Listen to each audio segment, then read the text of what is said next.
kick this off. We have a quorum. Good afternoon, everyone. I'd like to call our meeting to order for the March 17th meeting for the City of Erie Land Bank.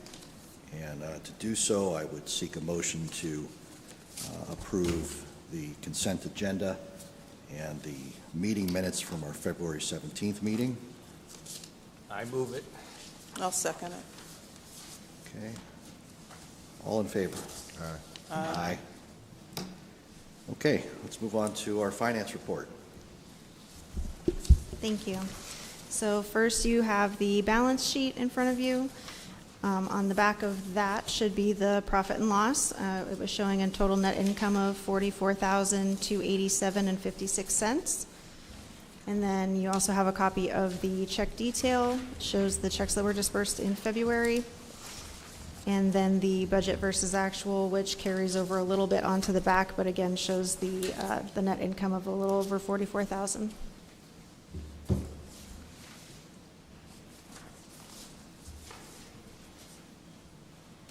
We are all caught up on everything from the county. As far as the end of February goes, yes. Okay.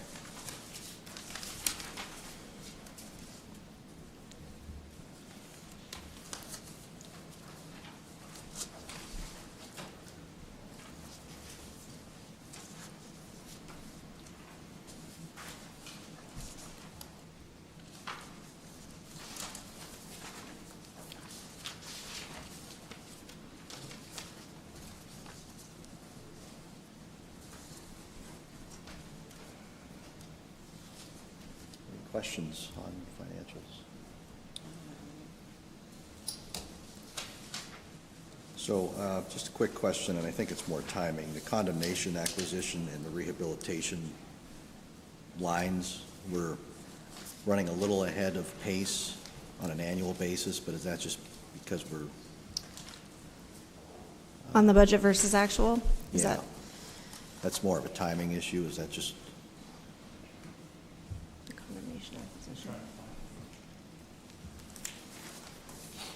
Yeah, I think there was some properties from last year that are coming into play that were added into the budget that weren't. So that's, yeah, some bills and I think I'd have to get clarification what property it is, but we completed legal action on a land bank property that had been hanging out there for some time. That's all I had.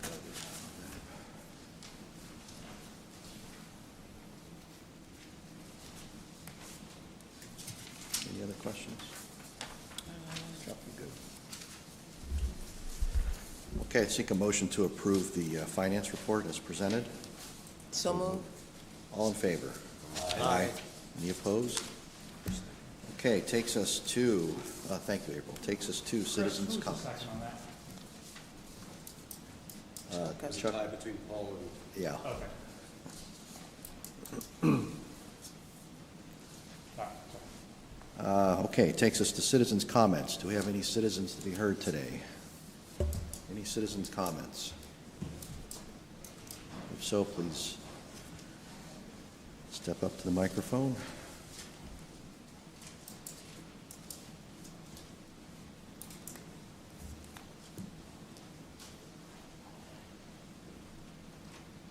Good afternoon. Good afternoon to all of you. I think I know everyone here. I am Bishop Dwayne Brock. I'm representing the Eastside Renaissance. And I want to thank you, Mr. Chairman, for an opportunity to speak. We are moving with deliberate and calculated speed to do something really that has never been done before here in Erie, Pennsylvania. As you know, less than 3% of minorities own their own home within the city of Erie.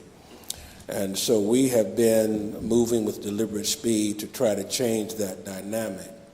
So we want to work along with, of course, the Erie Land Bank, and I would love to ask the Land Bank to move quickly on the transfer of properties. Construction season is getting ready to begin, and we've been, of course, working along with Erie Bank. We've been able to bring Erie Bank to 10th and Parade. Our concentration, of course, has been on the Wallace Street area, but all over the city. I believe that we can do a better job in handling the blight problem within the city of Erie. And I think the quicker the land bank would do certain necessities and transfers, the quicker that we can have people to build homes in what we have considered to be the blighted areas within our city. We are currently concentrating on the Wallace Street area from 12th Street all the way down to 6th Street. And if you walk that neighborhood, as you know, it looks like a war zone. We want to change that. We have the ability to change that. I think we have the means to change that. But we want the Erie Land Bank to do what is necessary, transfer properties not only there, but all over the city of Erie, so we can change that dynamic within our city. That's it. Thank you, sir. Thank you. I got a question. Bishop Bry, have you identified those properties and addresses? Yes, sir. We have several properties identified. Our chairman of our executive directors here, Mr. Paul Hamilton, we have a listing of all of those properties, and then other properties that I think our city, Mr. Gamble, can do a better job. And it's a win-win situation, not only just for the city of Erie expanding the city tax base, but also it gives individuals an opportunity to participate in the American dream. So yes, but we do have a listing of properties through the Eastside Renaissance. Okay. All right. I have a Aaron, question, you aware too. of those properties? Yes, sir. Yes, sir. Okay. Bishop Roth? Yes, sir. Has Erie Bank made a commitment to finance some construction in the city? I know they have that new location nearby there. Yes, we just, in fact, it's interesting you're asking the question. This comes from the board meeting, and we've talked about it again. It's being reiterated that Erie Bank has set aside a total of $500,000 to help as far as the purchase of homes for those who have, again, been marginalized. Money has been set aside. They have several programs ready to rock and roll, ready to begin. The Front Door Project, the Open Door Project, and other projects that's specifically designed to help the purchase of new homes and the construction of new homes. Yes, sir. Thank you.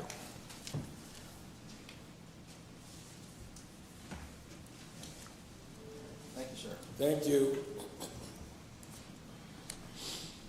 Okay, any other citizens to be heard? Any other citizens' comments? Hearing none, we'll close that out and move to the report of the executive director. Aaron? All right, good afternoon. So just one thing for my report this afternoon. Finalized some discussions with the solicitor for the Erie School District this morning. I believe we're set to have our memorandum of understanding between the land bank and the school district on the April agenda for approval. That is the MOU is referenced in our intergovernmental agreement associated with our 5-year 50-50 tax split. So once that is in place, the land bank will be able to invoice the school district for our 50% of the tax revenue of all the properties that we have conveyed since inception and that have been sold and have paid taxes since that time. So the invoices are ready. We've just been working through this MOU to get that approved. So here by the end of April, we'll have that, and I'll be able to move forward with that. So that's my report for today. So far, those discussions have gone back and forth pretty well. Yeah, been very, very good. A little bit of just cleanup, formatting. Yeah, that was about it. So I think we're both familiar and aware of what we need it for and why we need it. So. Okay.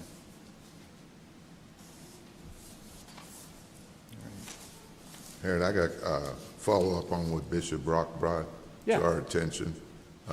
Could you let us know or give us an update on particular properties that Eastside Renaissance is looking at? Right, so as far as the number of the properties on the list that Paul and Kyle and myself have been going back and forth on, I can't quite remember that total, but it includes the 3 that are on the agenda today, along with some properties that we have acquired off the 2024 judicial tax sale, along with, I believe there's a couple properties that are still tied up in legal action. So, of course, we can't move on a property until a point in which we have done every part that we need to be able to convey it. So we're moving on the ones that we can transfer or enter into developer agreements, and then as the other ones come online and are available, we'll move on those ones as well.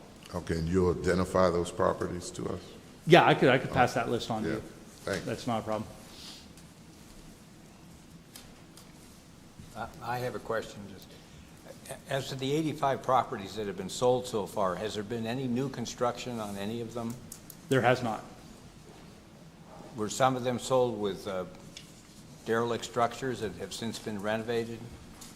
I can send the board the exact numbers, but yes, there has been some. I believe we're at now, Kyle and I did 2 final inspections last week. I believe that brings our total of rehabilitated structures to 6, 7 possibly if I'm missing one.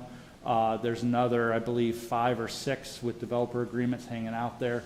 Kyle's following up with some of those since there's a couple from 2022 that have not been rehabilitated yet or issued a certificate of completion.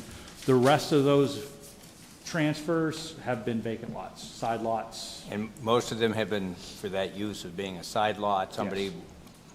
wants some green space next to their house. Yes, yeah, I'll put together a little report, send the list out to the board of kind of what the demographic as far as our property transfers looks like.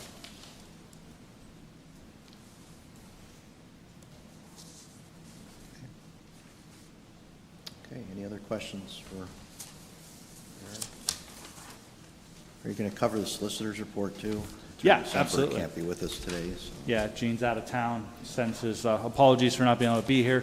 Sales of properties, we're working through the sale of some parcels, a couple of those to Bayfront East Side Task Force, and some of the other properties as far as side lot proposals and such. Erie County is interested in purchasing a parcel owned by the land bank in East 16th, 400 block of East 16th Street. Still waiting to receive a proposal from them on that. Outstanding tax issues, 13 properties that the land bank approved a resolution on has been approved by the school district and sent back and sent to the tax claim bureau, so we're waiting on those to be removed. Still working on the ejectment action at 621 Wallace. She will be served by the sheriff's department here pretty soon to take care of that issue. And then the quiet title actions continue on numerous properties due to clearing the title associated with the judicial tax sale and condemnation actions that have occurred on those properties. And then there's a deed raised to ELB, 221 Locust Street. It was just the finalization of that process of land bank requesting condemnation, redevelopment authority, taking the property, going through the legal process, and now finally conveying it over after everything's been cleaned and ready for the land bank. I have a question on that. You have 4 parcels that are under contract at best? Yes. Why are they purchasing them? Are they planning to construct on them, or is this a side lot situation? Or So these were 4 properties acquired off the 2022 judicial tax sale. One had a structure on it. It was in an effort for them to assemble a group of lots in that 400 block of East 5th Street. They have, I believe, 6 or 7 other parcels in a row there. So they're trying to assemble some land they could develop on. There's no plans. The other parcels, the 3 there, the East 5th Street, the Ash Street, it's essentially an alleyway and a parcel in the middle of the block. At the time that they entered into a conduit sales agreement with the land bank, there was a garage there. Their intent was to rehabilitate the garage and utilize it as storage for their operations. That following winter, the garage collapsed. We ended up, the land bank demolished the garage, and it is now an empty concrete slab that they're going to potentially use to put a storage unit on or other such structure for their operations, but they're not sure yet. So we had to clear some title, do some quiet title action, and so those are ready to be transferred. Thank you. Aaron, has Wallace been delayed beyond the normal process? It seems like that's been hanging out for a while. No, that injectment action takes a considerable amount of time. She refused service for some time, so we had to hire the constable to serve her. So it's just a... We're still within the normal. Yeah, yeah, and every time we have a conversation with her, she does communicate with Jean. There's always that she's gonna be out on Friday, and then that doesn't happen, and so then we follow through with the next step in the process, so.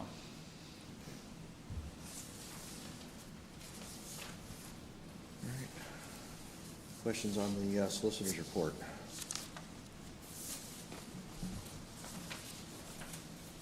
Hearing none, we will move to unfinished business and new business. All right. So number one is the Land Bank Realtor license listing agreement with Pennington Lines Real Estate. Back in, I believe it was August and September of last year, in collaboration with the County Land Bank, we put out an RFP for realtors. We did it once, received one response from Pennington Lines. Christie put it out again. We received no other responses to that request. So last month, the County Land Bank proceeded with entering into an agreement with Pennington Lines, very similar to the one that's in front of you today. So I'm asking the board to enter into an agreement with Pennington Lines Real Estate for our listing services. Really, when we look at this and we go back to a lot of the developer agreements that were asked about, and that our reach hasn't been great, and so what can we do to increase that? And so the thought of putting some of these parcels on the MLS would help our exposure to individuals who aren't necessarily looking at our website or our social media or other such avenues that we advertise these properties. I mean, we put signage in front of them, but not everybody drives down Plum Street or West Fifth Street or whatever the case would be. So the agreement, let me find the last page is, so this would be an agreement for for vacant lots, it would be $75 flat fee per parcel, 1 year listing, and $750 seller paid commission upon sale. Structures would again be $75 flat fee per property, 1 year listing, minimum commission of the hire of $2,250 or 6%. So, and this wouldn't be every vacant lot. Certainly there's a clause in there where we do retain the option to market any of our properties without the realty services. So side lots, things like that, we wouldn't have to pay the $750, but there are lots like 221 Locust, 1737 West 6th Street, that with proper exposure might gain us some better responses to that. So certainly we can, you know, as a board, you can choose which properties you feel we should list. It is my opinion that any properties, at least right now, we've put out for developer proposals, that we utilize the realty services. I think we can gain a little, like I said, better exposure and hopefully a higher price as we go forward. And certainly there is, the last line is consulting services with Patrick Groner Jr., offered at a rate of $100 an hour, mainly because, you know, when we look at some of these properties, certainly the expertise of a realtor in listing price and other such things, as the board continues to look at the policies and make amendments, would be a tremendous asset to the Land Bank Board. So certainly that should be compensated as well. So you would only list those two that you mentioned initially, or do you have several others that you would list?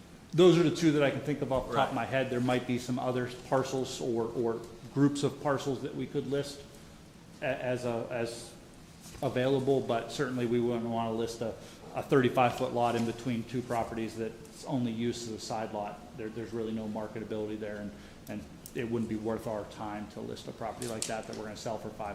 So I think it's a good idea, because you'll expose those properties to the general public on the realtor site then. yeah. And that's the best way to get the best price. Well, like I said, historically, what we maintain a list of interested developers that we put, an email out to when properties go for sale. We list them on our website. We put a sign in the front yard or in the window, but that's the only exposure we get. We hit them on social media, Facebook and such. But again, that's it, so only the people who have historically looked at our properties are the ones looking at it, which you know, we do our best to put it out there, but this gives us that extra little bit. And so, I mean, certainly the ones who have got our properties in the past and have been successful with it won't like the added exposure, but that's not the point. We want to be as transparent and equitable across the board as we can, and this will help with that. But the best developer we have had has been ourselves with that house that we toured a few weeks ago. I mean, that's going to go on the market and sell. That's going to help support that neighborhood up there. I mean, that's our objective. In Yes. other words, our developers haven't come through for us, so we need to try some other things. Yes, 100%. I mean, And I'm just going to say, and those of you who've been on the board with me for a while, I've been bringing this up over and over again for quite some time, that we have got to have a larger megaphone, right? We can't just be trying to market these ourselves. The key is getting it into the main bloodstream of the market, which is the MLS system. You've got to get it out there and broaden our reach significantly. I'm obviously going to be abstaining from this, but I'm happy to see that we got at least one response. And I do want to say that the rates are well below the typical market rate for real estate agents as well. But I would really expect a real uptick in activity once this is put out there to the broader public and into the multi-list system.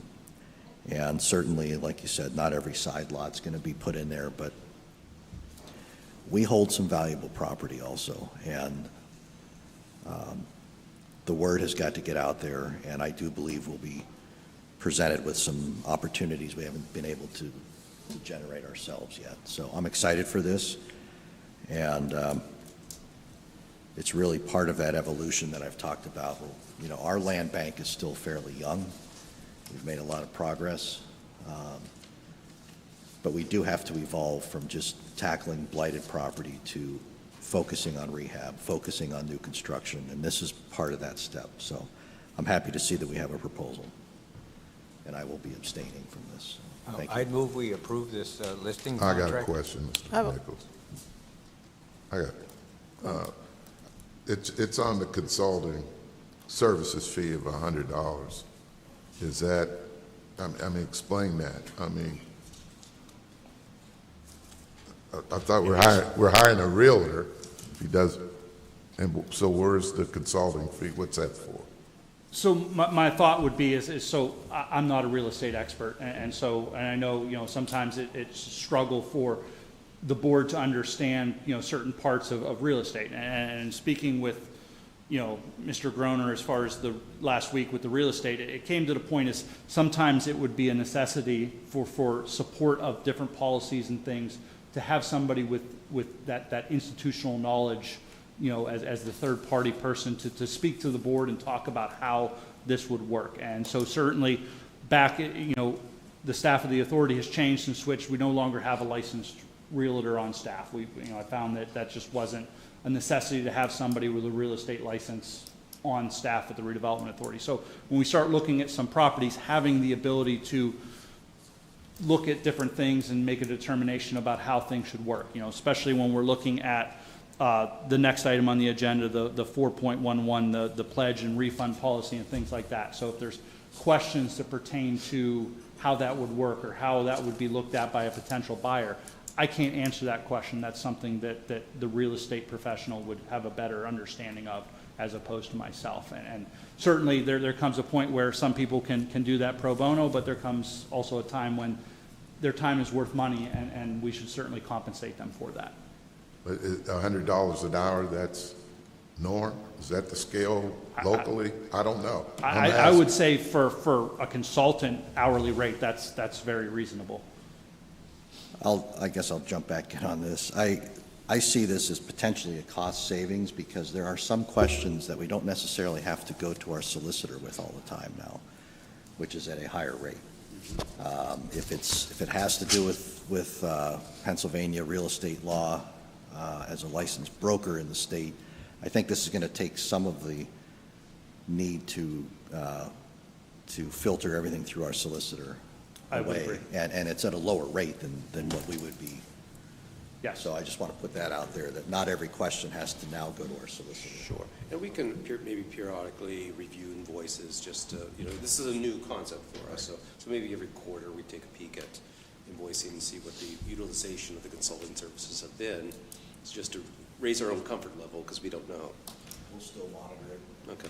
keep an eye on it. If it looks like it's out of line, we can end it. Absolutely. I have a question. So after each year, do we revisit these properties if they have not sold within that 1 year?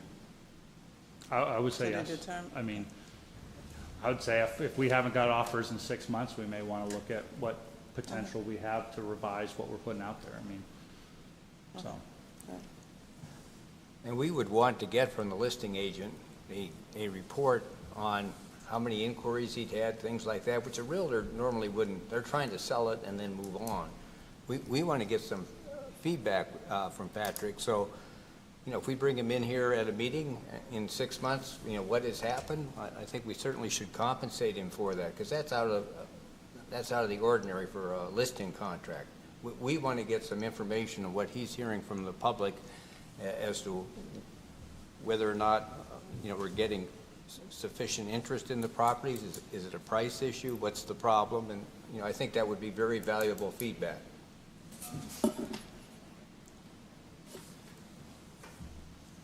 Thanks, Chris.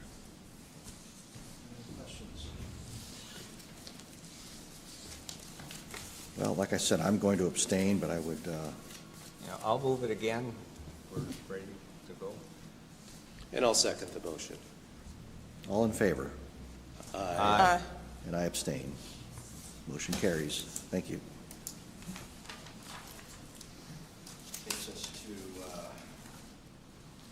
Takes us to updating our policies and procedures with what we talked about for the past couple months with working with new developers on our land.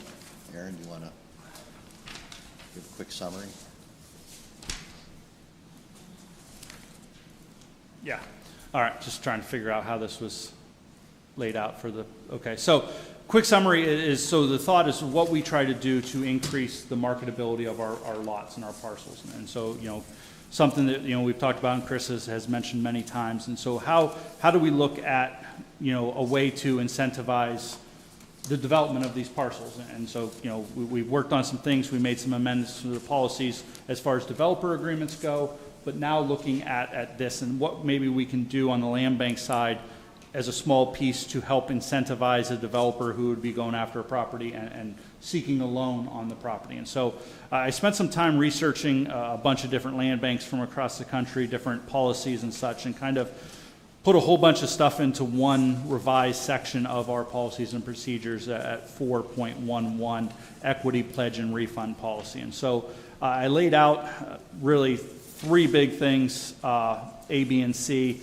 and then there's a couple things at the bottom as far as, how we would proceed, would put the sale of the property or our proceeds from the sale of that vacant lot back into the developer's hands at the end of it. So, and certainly ease just board discretion. So I spent a lot of time on this. I wrapped my head around it back a week ago, and then so, I put this in front of you, and so I can answer some questions now, but I'm kind of foggy on a few things at this point. But Well, I'll just start with a comment. Yeah. I think you encapsulated what I have been talking about and thinking about actually very well, and explaining the difference between pledged equity and gifting that equity.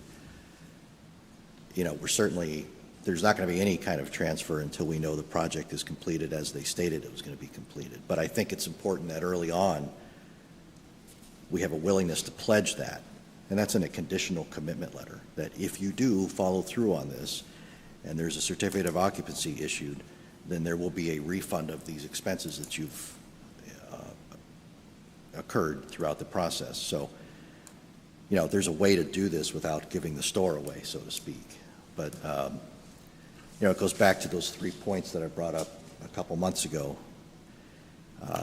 Advertising this as a package, right? Reminding people of the 100% LERTA for 10 years. Being willing to gift the land back once you actually build a house. and then coming up with a flexible, low-cost financing tool. I think if you add those three together, plus an aggressive advertising strategy that's out there in the multi-list system, you're going to catch some attention. You're going to get people who are going to now say, yeah, I forgot, I can build a house in the city and not pay taxes on it for 10 years. It's been there the whole time, but they're not even thinking of it. Yeah. So, this is part of that overall picture. I think the summary you put together explained it well. It's pretty much exactly what I had in mind. And so I'm sure we're going to find a need to maybe tweak this as we go, because we're building, what'd you say last month, building the bicycle while we're riding it or Yeah. something like that. But we're trying to catch a building season here, and we're trying to get things moving, and I think this is a great start combined with everything else. So I think your explanation was a Thank good you. one. Yeah, I tried to get, when I was really looking at, it's like 1737 West 6th Street, and I wanted to try to get an appraised value of that land, because that's essentially, what you're looking at when you're thinking of gifting it. But, to Chris's point, there isn't a lot of examples for a region or an area or a city like Erie as far as how this goes. So, when we look across the state, Philadelphia has a very great, process and plan for how they use this similar situation, but they're selling lots for $20,000. We're selling them for $500. There's a big difference. There's a lot more equity to gift there. So certainly some of our lots, this model works, some of it won't. But I think it's, to Chris's point, it's a good start. Our policies and procedures are constantly changing as we learn, adapt, take the feedback from inquiries and such, and make these changes to continuously try to make it as good as possible. So, yeah. And I just want to make one more point, too. I want to be clear that it's still the board's discretion per request that comes through. Yes. This is a broad swipe at this, but, like a Locust Street or a West 6th Street, it's going to be a different conversation than a side lot. And we're not going to necessarily entertain, one request like we would with another. So I just, we're still going to be able to look at this individually each month as you present development proposals. Yes. Yeah. Okay.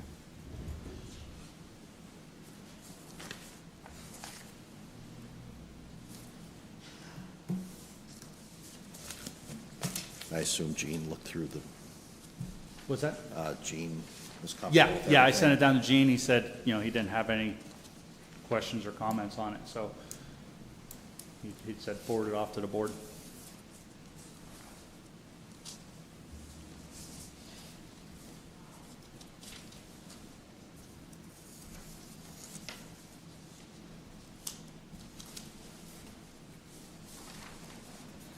Are we looking for a motion to accept this? Okay. I haven't had a chance to look at it. Yeah, I haven't either.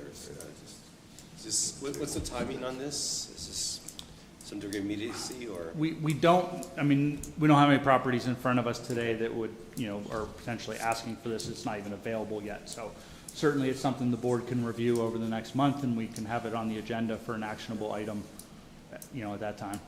Appreciate that. Okay, good, thank you. Would be good if we could start advertising this, though. 'Cause we do, yeah, well, that is a fair I think point. part of the reason was I'm trying to catch a building season. I would like us Yeah. to start advertising these properties, get them in the MLS. Because we do have we do have some structures that Kyle is going to prepare to get over to the Realtor, if, pending the approval of the realty agreement today, that we could get listed up there for developer proposals. So, it's the will of the board. I certainly, if the board wants to move it forward today, that's your Well, I discussion. think what Chris is saying, what we're saying is, can we take a look at this or approve it next month? But it's okay to move forward with advertising, right? Or you can't do the advertising? Well, I don't want to say Yeah, I can't advertise a policy that's not approved by the board, so. I think last month we were generally comfortable with the concept. And we still have discretion over each one that's brought to us too. That's,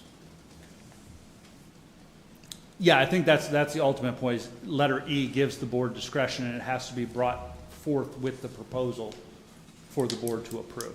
So certainly you will have the chance to revise, well, one, review the language, we can always make amendments to the policies and procedures, but also you have the discretion to approve or deny any request with every proposal that comes forth. When we list these two lots, you would like to include in that there'd be a refund of the lot purchase price if a home was built within a certain amount of time? I mean, it would certainly create more interest, but, so I'm in favor of us going forward with it now. But what would be the time limitation on that? You wouldn't sell it to somebody unless they were going to build something in the next year or so, or would you give them 5 years, or? I certainly wouldn't give them 5 years, but I would certainly leave that up to the discretion of the board. You know, I'll put typically we put proposals that we feel are adequate and meet what we feel, you know, and what I feel as would be acceptable to the land bank board. Certainly, we want to see development, but we also remain cognizant of our building season in Erie, Pennsylvania. I mean, we get into August, we get into July and August, they're not going to build in 2025, they're going to build in 2026. So certainly, you know, it might be up to 18 months development period. It could be 12, it could be 18, it could be 20 to 24, depending upon the size of the development.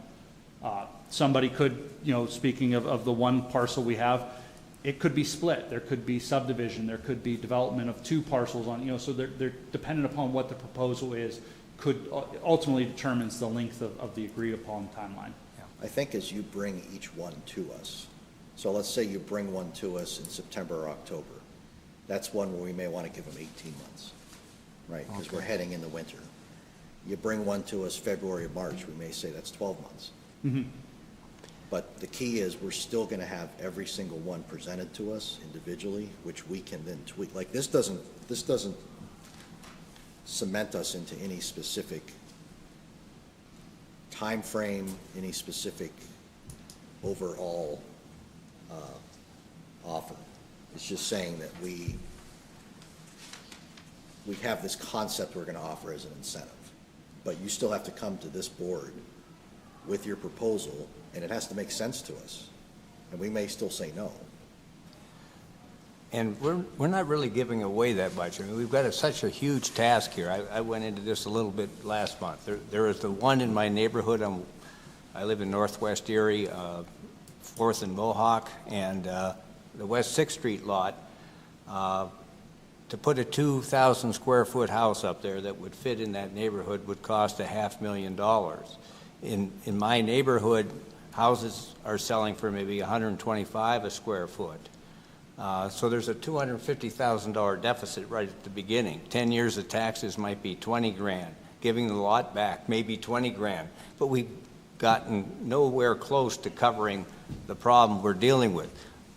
Bishop Rock is working on Wallace Street. In that area, listings are these days around $25 a square foot. So it'd be an even bigger lift there.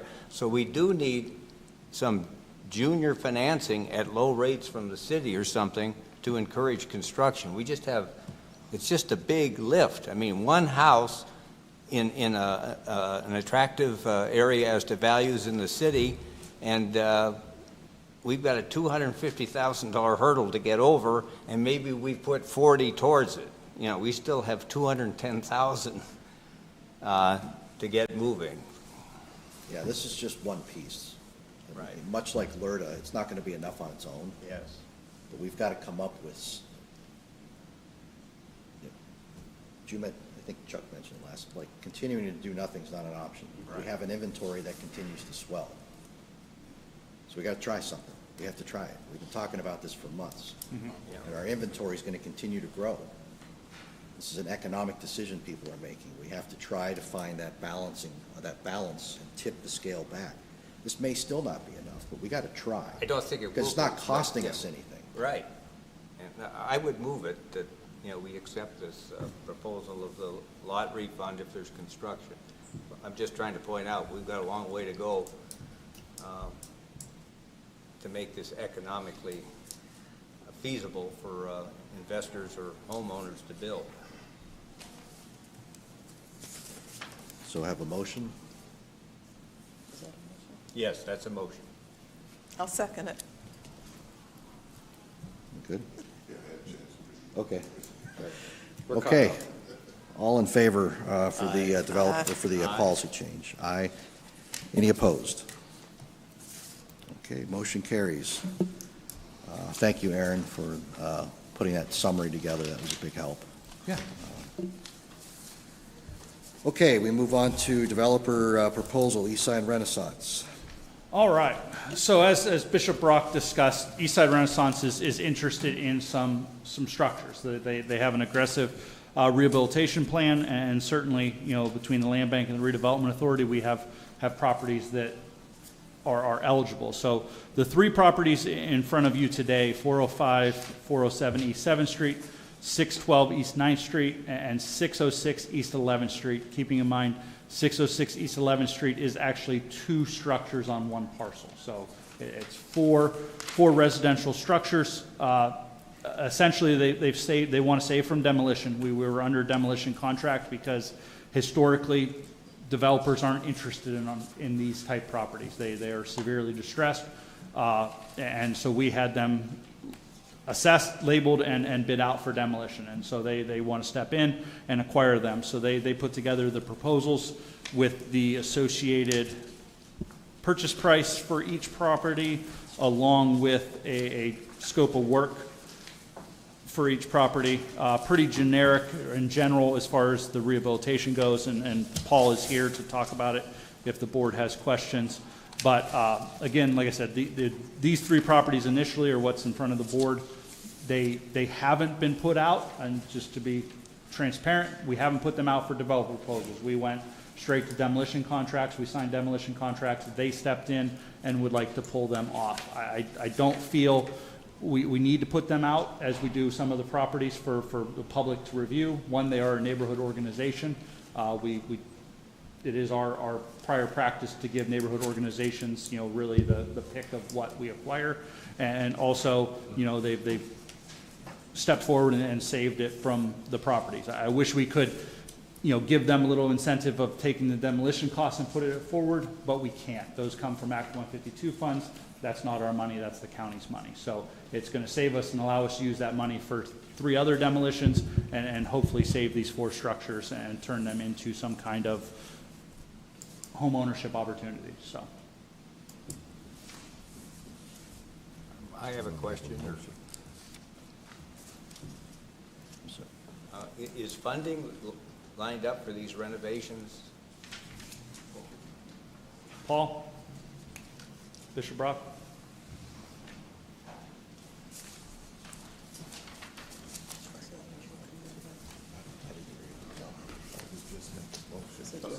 Yes, so funding is lined up for that. We do have a commitment from the foundation for renovation costs of these properties.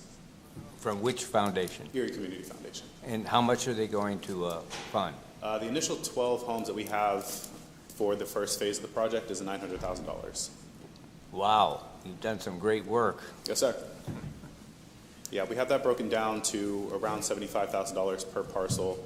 After meeting with our contractors, we have a pretty streamlined process to get that number met. Good luck. The last flat I did on West 9th Street, I spent $200,000 bringing it back up, and it's making sense now, but it's a bloody business to get these things up and running again. Yeah, it was extensive meeting, figuring out specifically what absolutely had to be done to get this livable, to be a home that we would be proud to live in.